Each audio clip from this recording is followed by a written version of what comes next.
This week's Parsha is Parsha Yitro, which is the 17th Parsha, the 17th Torah portion in the Bible, and it is the 5th Parsha in the book of Shemot.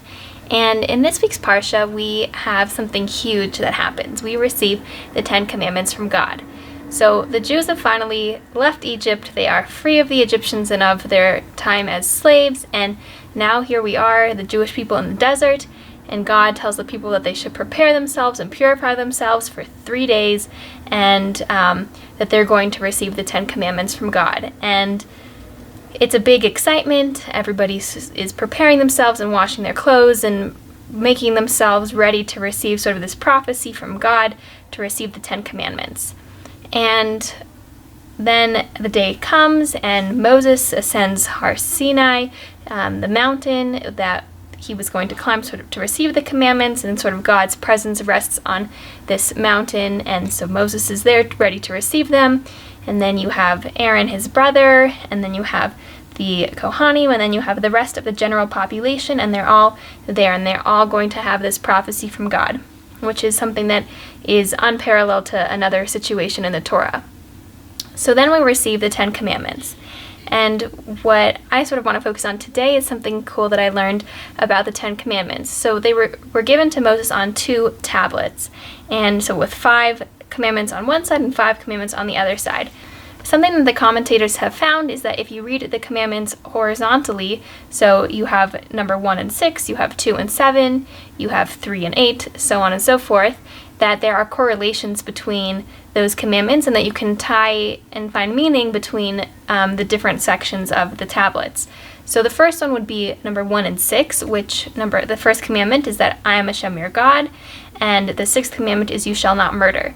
And the correlation there is, number 1, if you believe that Hashem created the world and you believe that Hashem is God and that he creates life, then number 6, you shall not murder, comes into play, because who are we to make any decisions about life or death, and who are we to sort of ruin God's creations? If we believe that God is the one who created people, then murder is making ourselves like God, and if we should only have one God, then that doesn't work.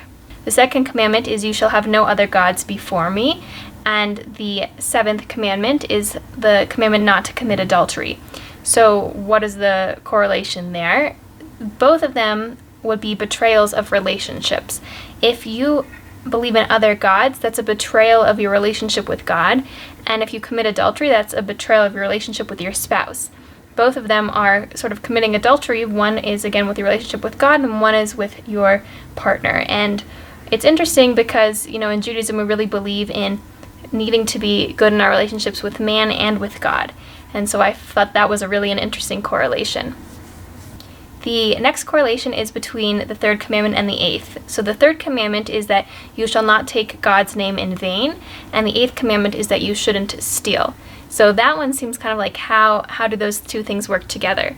But an idea is that you should respect things that are valuable. Hashem's name has a lot of value. They say that Moses caused the plagues to happen by using God's names. And there are various cases of people being healed through God's name, and we know God's name is sort of auspicious. It's not something that we say, we don't say the name of God regularly or openly. And it's sort of the same as like God's name has value, so do items, and so we can't steal, just like we're not stealing God's name, we shouldn't be stealing items of value as well. The next set is number 4 and 9. The 4th commandment is to remember Shabbat, and that God created the world in 6 days and rested on the 7th. And the 9th commandment is not to bear false witness. So this one kind of reminds me of the 1st and the 6th commandment in a way, because if we believe that God created the world in 6 days and rested on the 7th, that's a testament to creation. Every single Shabbat that we rest, that is remembering that God made the world in 6 days and rested on the 7th. So a testament to that. And bearing false witness would be providing a false testimony. If we don't remember Shabbat, it's kind of like bearing a false witness. It's kind of like saying that something didn't happen that did happen, or something happened that didn't happen. The final set is commandments number 5 and 10. Commandment number 5 is that you shall honor your mother and your father, and commandment number 10 is that you shall not covet your neighbor's house, your neighbor's wife. You shouldn't covet things. So again, here, what is the connection? So if you don't honor your mother and your father, it's kind of likely that you are more focused on yourself. You're not as much focused on the needs of others. And if you're not focused on the needs of others and helping others, then it's much more likely that you're not going to value the things that are important. You're not going to value others, and therefore you might not see that the lot that Hashem gave you is the lot you are meant to have, so you might look at other people's things in a covetous way. So I thought that was really an interesting correlation. I hope you enjoyed it. And there was also, I just thought it was interesting that with some of the commandments, it's kind of like there are equivalents. So not all of them, yes, all of them should be taken literally. We should not murder. But you can also look at deeper meanings of what are these commandments equivalent to. So with murder, for example, they talk about that if you deeply embarrass somebody, that's equivalent to being a murderer. Or if you fail to provide food and safety for people who are traveling, that could also be equivalent. So you can look at the different commandments and say, okay, I'm not supposed to commit adultery, but what are the relationships that I value? What are the relationships that I wouldn't want to betray outside of the relationship between a husband and a wife? And so I hope each of you can sort of look at the commandments and find some meaning and find some deeper level of understanding beyond what's just off of the surface.